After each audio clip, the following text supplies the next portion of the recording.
Thank சாரிடா. ஏய் என்னடி சாரி? ஆ என்ன?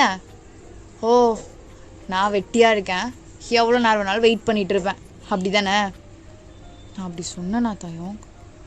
எனக்கு ஏகப்பட்ட ஒர்க்டா. நானும் சும்மா வெட்டியா இல்லை சரியா? ஓ அப்போது வெட்டியாக இருக்கான்னு குத்தி காட்டுறது தான் இப்போ என்னை கூப்பிட்டியா? ஏய் அதாண்டி சொல்கிறேன். இப்போ பாரு, ஸ்கூல் டேஸில் வேணால் நம்ம லவ் பண்ணியிருக்கலாம், காலேஜ்லாம் லவ் பண்ணியிருக்கலாம். அதான் இப்போ செட் ஆகலன்னு தெரியுதுல்ல. கிளம்பண்டி என்னை விட்டுட்டு.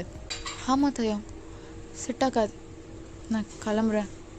ஏய் மயிறு, என்னடி? தெரியுதுல்லடா. வலிக்குதா? ஒரு வார்த்தை தான் சொன்னேன் செட் ஆகாதுன்னு. வலிக்குதுலடா. ஏய் வலிக்குதுடி சானியா. இப்போ எத்தனை முறை பிரேக்கப் பண்ணிக்கலாம்னு சொல்கிற? போடா. என்னை விட யாரும் இல்லை அன்பு செய்து உன்னை வெல்ல, சண்டை போட்ட நாட்களைத்தான் எண்ணிச் சொல்ல, கேட்டுக்கொண்டால் கணக்கும் பயந்து நடுங்கும். என்னோடு வாவா என்று சொல்ல மாட்டேன், உன்னை விட்டு வேறு எங்கும் போக மாட்டேன்.